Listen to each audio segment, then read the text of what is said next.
사랑이 많으신 하나님, 주님께 예배드리게 하시니 감사드립니다. 먼저 어제의 날을 자복하며 회개의 기도를 드립니다. 저희들의 행실을 돌아봅니다. 하나님의 통치를 받는 자의 삶을 살고 있는지, 여전히 재물의 종으로 살고 있는지 돌아봅니다. 하나님을 믿는 믿음의 행함을 내어놓게 하여 주시옵소서. 예수 그리스도의 십자가의 임한을 드러나는 삶이 되게 하여 주시옵소서. 말씀을 전하고 듣는 이 시간 성령 하나님 간절히 구하오니 도와주시옵소서. 성령 하나님, 이 예배의 시간을 주관하여 주셔서 여기 모인 모두 성령의 임재가 가득한 예배를 드릴 수 있도록 인도하여 주시옵소서. 예수 그리스도의 이름으로 기도하오며, 하늘에 계신 아버지, 오늘 제가 주님의 임재 안에서 살고 주님을 더욱더 기쁘시게 하기를 기도합니다. 주 예수님, 오늘 제가 저의 십자가를 지고 주님을 따르기를 기도합니다. 성령님, 오늘 성령님이 저를 충만하게 채워주시고 성령의 열매, 사랑과 희락과 화평과 오래 참음과 자비와 양성과 충성과 온유와 절제가 제 삶 속에서 익어갈 수 있도록 해주시기를 기도합니다. 아멘. 말씀을 나누겠습니다. 오늘 저희들에게 주신 하나님의 말씀은 시편 56편 1절에서 13절까지의 말씀입니다. 저와 여러분이 한 절씩 교독하시겠습니다.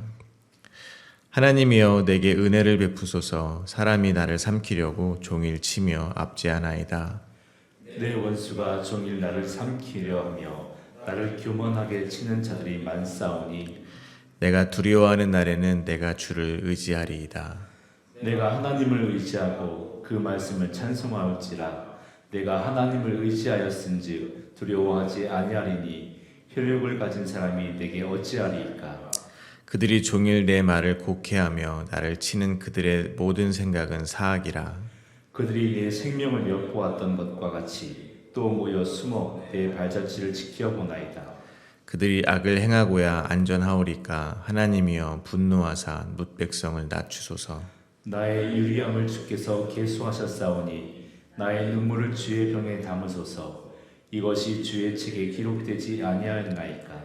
내가 아뢰는 날에 내 원수들이 물러가리니 이것으로 하나님이 내 편이심을 내가 아나이다.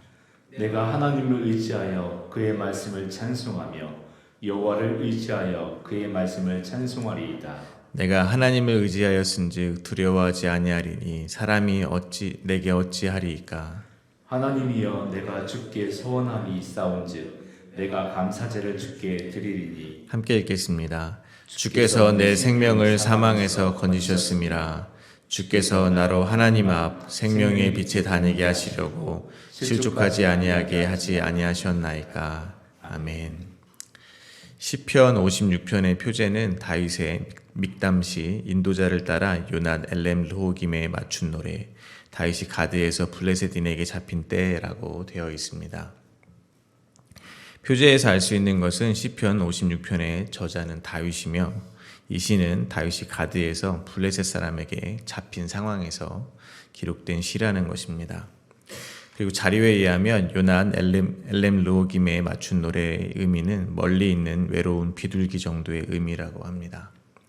즉, 사울에게 쫓겨서 이스라엘을 떠난 다윗이 블레셋에서 외로운 비둘기와 같은 처지에 있음을 나타낸다고 볼 수 있을 것입니다. 오늘 본문은 크게 세 문맥으로 나누어서 묵상하도록 하겠습니다. 첫 번째 문맥입니다. 첫 번째 문맥은 1절부터 4절입니다. 다윗은 하나님께 자기를 해하려고 하는 원수들이 많음을 토로합니다. 그러나 두려운 날에 주님을 의지하겠노라 고백하고 있습니다. 두 번째 문맥입니다. 두 번째 문맥은 5절부터 9절입니다. 다윗은 원수들의 행동을 하나님께 고발합니다. 그리고 하나님께 원수를 물리쳐 달라고 호소합니다. 세 번째 문맥입니다. 세 번째 문맥은 10절부터 13절입니다. 다윗은 하나님께 자신을 도우실 것을 확신하며 하나님께 감사를 올려드리겠다고 고백하고 있습니다. 첫 번째 문맥입니다. 1절과 2절입니다. 하나님이여, 내게 은혜를 베푸소서. 사람이 나를 삼키려고 종일 치며 압제하나이다. 내 원수가 종일 나를 삼키려 하며 나를 교만하게 치는 자들이 많사오니. 시편 56편의 표제에서 알 수 있었던 것 같이 오늘 본문의 배경은 다윗이 가드에서 블레셋 사람들에게 잡혔을 때입니다. 사무엘상 21장에 의하면 다윗은 사울을 두려워하여 가드왕 아기스에게로 도망을 갔습니다. 사울이 얼마나 두려웠으면 적국인 블레셋 땅으로 피한 것입니다. 그러나 다윗을 알아본 아기스의 신하들은 다윗을 경계했습니다. 사울은 천천히요, 다윗은 만만이라는 노래가 만들어졌을 만큼 다윗의 전적이 화려했기 때문일 것입니다. 그로 인해서 다윗은 가드왕 아기스에게 죽임을 당할까 심히 두려워했다는 것입니다. 그래서 다음과 같은 행동을 했습니다. 사무엘상 21장 13절부터 15절입니다.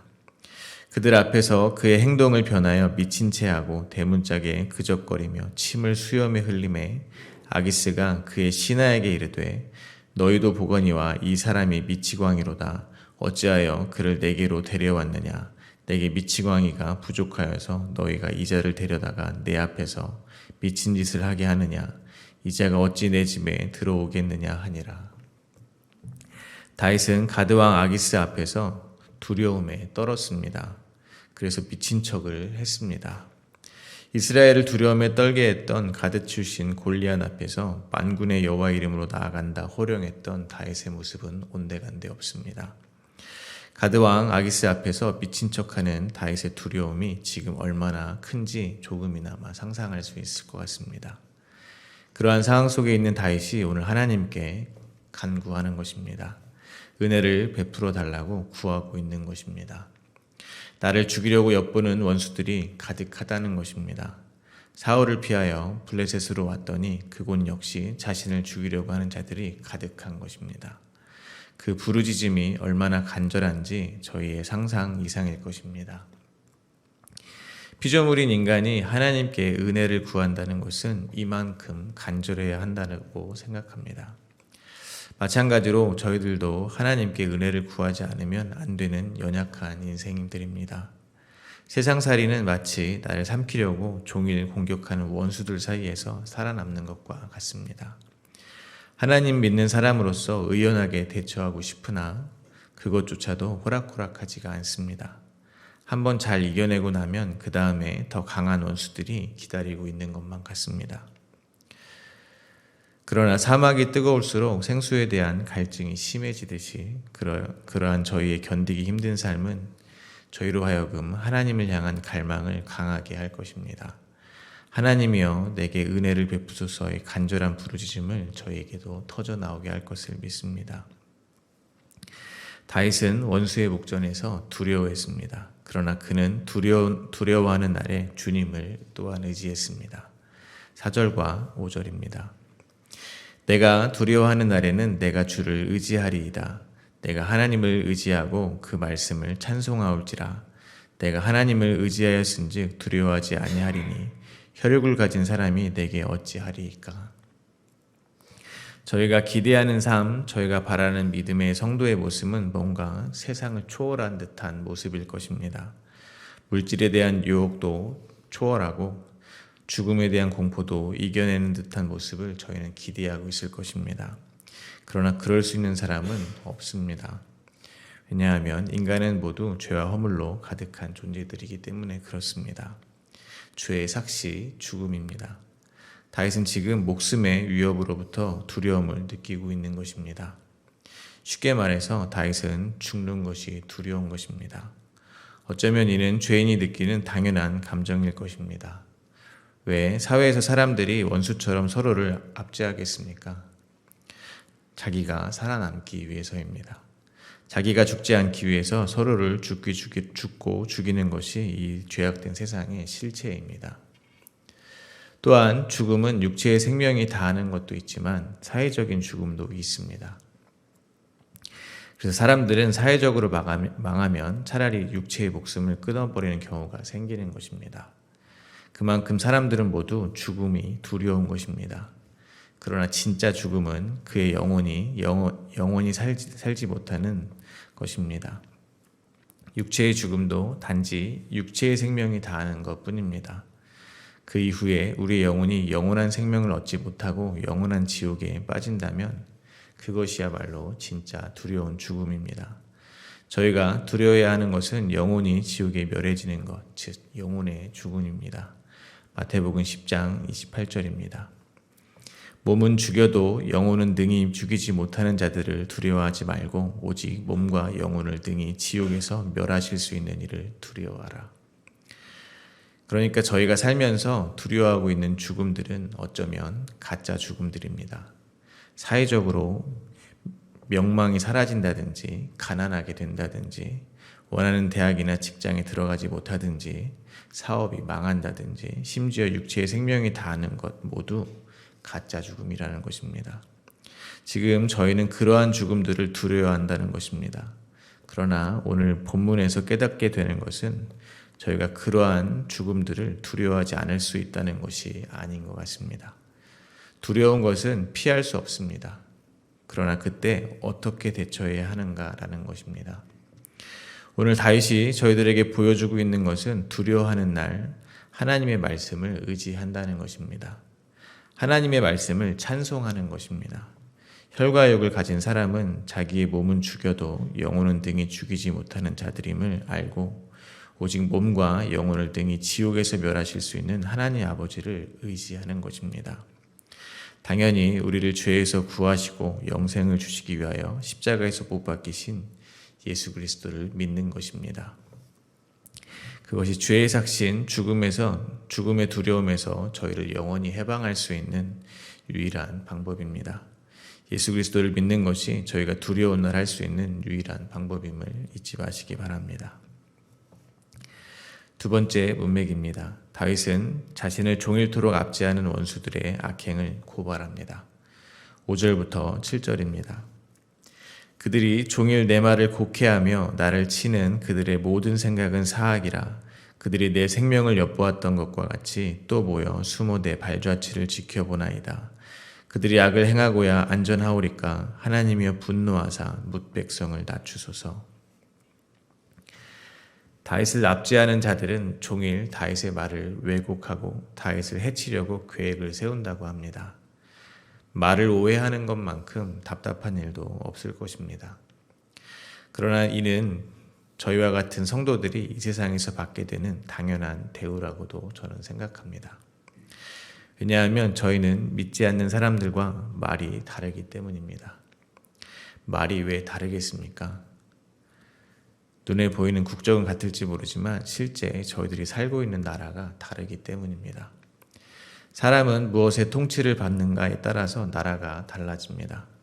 하나님 나라의 백성은 하나님의 통치에 따르며 이 세상 나라의 백성은 자기 자신을 위한 힘의 원리, 세상의 통치에 따르기 때문입니다. 그러므로 하나님 나라의 사람들이 사용하는 말과 이 세상 사람들이 쓰는 말은 다릅니다. 나라가 다르기 때문에 언어가 다른 것은 당연한 것입니다. 예를 들어서 저희가 말하는 승리는 십자가 죽음을 말합니다.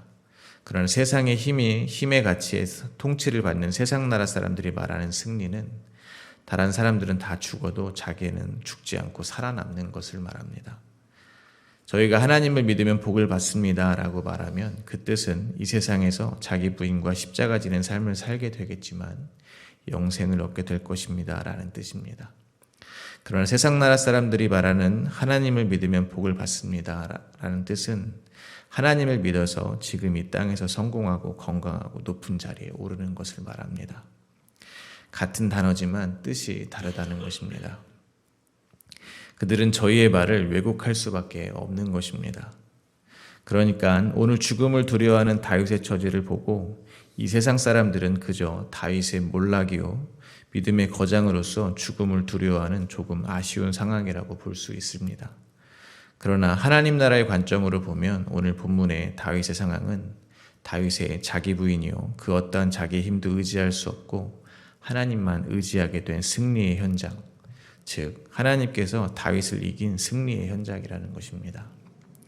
그러므로 저희의 삶에서 지금 다윗과 같은 처지에 있을 때, 즉 믿는 자는 이래야 한다고 호언장담하면서 다른 사람들 앞에서 용사처럼 살던 호기는 사라지고 그저 미친 척을 하면서까지 살아남기 위해서 발버둥치며 할 수 있는 것은 그저 하나님 살려주세요라는 것밖에 없는 그 순간 하나님께서 저희를 이긴 승리의 현장임을 저희는 깨달아야 된다는 것입니다. 그리고 그렇게 세상에 쫓겨 방황하며 날마다 낮아지고 쇠퇴하는 것이 육을 입은 성도의 삶이라는 것을 저희는 알아야 된다는 것입니다. 그러나 그 삶은 여전히 하나님 아버지 뜻 안에 있기에 저희는 안전한 것임을 잊지 말고 주님께 찬송을 올려야 된다는 것입니다. 다윗은 그러한 자신의 삶이 여전히 하나님 뜻 안에 있음을 고백합니다. 8절과 9절입니다. 나의 유리함을 주께서 계수하셨사오니 나의 눈물을 주의 병에 담으소서. 이것이 주의 책에 기록되지 아니하였나이까. 내가 아뢰는 날에 내 원수들이 물러가리니 이것으로 하나님이 내 편이심을 내가 아나이다. 다윗은 주께서 자기의 방황하고 쫓기던 그 삶을 모두 알고 계실 것이라고 고백하는 것입니다. 다윗이 부르짖을 때 원수들을 낮추시면 하나님께서 자기의 편이라는 것을 알게 될 것이라고 고백합니다. 그러나 이것은 다윗이 조건을 내걸고 주님을 찬송하는 것이 아님을 저희는 이미 알고 있습니다. 오히려 다윗은 하나님께서 자기의 편이라는 사실에 추호도 의심이 없기에 그렇게 고백을 할 수 있는 것입니다. 그것이 조건이었다면, 즉 하나님과 다윗의 관계가 어떠한 조건에 따라서 결과가 달라지는 관계였다면 다윗은 어떠한 상황에서도 힘든 척을 해서는 안 될 것입니다. 다 이해하는 척, 모든 걸 초월한 척 행동해야 한다는 것입니다. 왜냐하면 하나님께서도 다윗의 행동에 따라서 다윗의 부르짖음에 응답하기도 하시고 안 하기도 하셔야 하기 때문입니다. 그러므로 저희도 이러한 확신이 있기를 바랍니다. 하나님은 어떠한 상황 가운데서도 저희의 편이십니다. 저희의 모든 삶은 하나님의 뜻 안에서 펼쳐지고 있다는 것입니다. 저희 지나온 세월, 저희가 눈물로 지새운 시간들, 믿음이 정금같이 단련되기 위해서 불시험을 당하며 부르짖던 그 모든 시간을 주님이 모두 계수하고 계시다는 것입니다. 그 흘린 눈물을 빠짐없이 기억하고 계심을 믿으시기를 바랍니다. 그때 비로소 다윗처럼 주님을 의지하고 찬송하며 감사할 수 있게 될 것입니다. 마지막으로 세 번째 문맥입니다. 10절과 11절입니다. 내가 하나님을 의지하여 그 말씀을 찬송하며 여호와를 의지하며 그의 말씀을 찬송하리이다.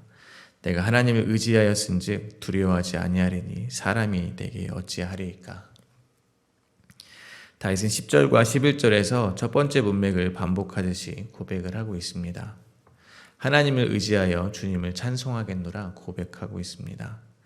4절에서 사람이 내게 어찌하리이까에서 쓰인 사람은 사전을 찾아보면 살, 고기, 육신의 뜻을 가지고 있습니다. 하나님이 없는 믿음이 없는 사람, 즉 영생을 얻지 못하는 사람은 그저 고깃덩어리에 불과한 것임을 강조하는 것이었습니다. 그러나 11절에서 쓰인 사람이 내게 어찌하리이까에서 사람을 사전에서 찾아보면 아담이라는 단어가 쓰여져 있습니다. 그 기원은 붉은 흙입니다. 그러니까 다윗은 11절에서는 먼지요 티끌인 사람이 무엇을 할 수 있겠냐는 고백을 하고 있는 것입니다. 그러므로 저희는 다시 한번 수치와 수모를 당할 때 육신에 불과한 인간, 먼지요 티끌에 불과한 인간을 두려워하지 말아야 할 것입니다. 이를 뒤집어 생각하면 저희가 사람들을 너무 부러워하지도 의지하지도 말아야 한다는 것입니다. 저희는 모두 하나님이 선물로 주신 믿음이 없으면 아무리 부자여도 아무리 똑똑해도 그저 고깃덩어리요 먼지요 티끌에 불과한 사람이라는 것입니다. 왜냐하면 믿음이 없이는 영생을 얻지 못하기 때문입니다. 따라서 저희는 삶의 경험을 통하여 점점 더 사람에 대한 부러움과 시기, 질투에서 자유를 얻어야 될 것입니다. 영생을 소유한 저희는 사돈이 땅을 사도 이제 배가 아플 필요가 없다는 것입니다. 저희는 하나님을 의지하고 하나님의 통치를 받는 하나님 나라의 백성임을 잊지 마시기를 바랍니다. 그러나 세 번째 문맥에서 앞의 문맥과 달라진 점이 하나 있습니다. 다윗의 부르짖음이 감사의 부르짖음으로 바뀌었다는 것입니다. 12절과 13절입니다. 하나님이여 내가 주께 서원함이 있사온즉 내가 감사제를 주께 드리리니 주께서 내 생명을 사망에서 건지셨음이라. 주께서 나로 하나님 앞 생명의 빛에 다니게 하시려고 실족하지 아니하게 하지 아니하셨나이까. 다윗의 부르짖음은 감사의 부르짖음으로 뒤바뀌었습니다. 탄식이 감사로 바뀐 것입니다. 상황이 바뀌었겠습니까? 그렇지 않을 것입니다. 다윗이 하나님을 기억해냈기 때문입니다. 내 생명을 사망에서 건지셨던 주님을 기억해냈기 때문입니다. 나로 하여금 하나님 앞 생명의 빛에 다니게 하시려고 실족하지 않게 하신 하나님을 기억해냈기 때문입니다. 다윗이 감사하겠노라 고백했던 하나님을 향한 약속을 기억해냈기 때문입니다. 마찬가지로 저희의 비탄의 부르짖음도 하나님을 향한 감사와 찬송으로 뒤바뀌게 되시기를 바랍니다. 왜냐하면 저희도 주께서 저희의 생명을 사망에서 건지셨기 때문입니다. 저희로 생명의 빛을 받으면서 하나님 앞에 거닐 수 있게 저희들의 발을 실족하지 않게 지켜주셨기 때문입니다. 어떻게 그렇게 하셨습니까? 예수 그리스도께서 십자가에서 죽으심으로 얻은 그 공로를 저희들에게 거저주심으로 그렇게 되었습니다. 그러므로 저희는 환난 날에 주님을 기억하며 감사의 제사를 올려드릴 수 있어야 하는 것입니다. 가정에 어려운 일이 생기셨습니까? 십자가를 기억하시기 바랍니다. 회사에 어려운 일이 생기셨습니까? 십자가를 기억하시기 바랍니다. 저희들의 원수들이 저희들의 생명을 노리듯 늘 엿보는 것 같은 상황에 처한다 하시더라도 저희가 해야 되는 것은 언제나 십자가를 기억하는 것임을 잊지 마시기 바랍니다. 환난 날에 주님을 찬송하겠다 올려드린 저희들의 진심 어린 기도를 기억하는 것임을 잊지 마시기를 바랍니다. 말씀을 맺겠습니다. 오늘 다윗의 시편 5절부터 7절의 내용을 다시 한번 묵상합니다. 그들이 종일 내 말을 곡해하며 나를 치는 그들의 모든 생각은 사악이라. 그들이 내 생명을 엿보았던 것과 같이 또 모여 숨어 내 발자취를 지켜보나이다. 그들이 악을 행하고야 안전하오리까. 하나님이 분노하사 뭇 백성을 낮추소서. 다윗이 말하는 원수들은 단지 사울과 아기스와 같은 정족들만이 아니었습니다. 오늘 본문 7절에서 말하듯이 이스라엘 백성들이 함께 다윗을 배신한 것입니다. 이를 통해서 예수님의 마음을 느껴보기를 바랍니다. 예수님이 사역을 하실 때 모든 생각이 사악했던 서기관들과 바리새인들은 그 뒤를 쫓아다니면서 예수님의 말을 왜곡했습니다. 그리고 끊임없이 예수님의 생명을 빼앗기 위해서 머리를 모았습니다. 그리고 끝내 정치 지도자들, 종교 지도자들, 그리고 일반 유대 백성들까지 예수님을 십자가에 못 박으라 소리쳤습니다. 그리고 저희는 그들과 함께 예수님을 십자가에 못 박아 죽였습니다. 그런데 하나님이여 분노하사 뭇 백성을 낮춰달라 했던 다윗과 달리 예수님은 저희를 용서하여 주셨습니다. 누가복음 23장 34절 일부입니다. 이에 예수께서 이르시되 아버지 저들을 사하여 주옵소서. 자기들이 하는 것을 알지 못함이니이다 하시더라. 예수님께서 십자가 위에서 죽으심으로 죄와 허물로 죽은 저희에게 새로운 생명을 주신 것입니다. 이것이 저희가 찬송해야 하는 말씀입니다. 이것이 저희가 의지해야 하는 하나님의 말씀임을 믿고 저희에게 행하시는 모든 일을 통해서 저희를 주님의 참된 자녀로 만들고 계신 주님께 감사와 찬송을 올려드리는 오늘 하루가 되시기를 간절히 소망합니다.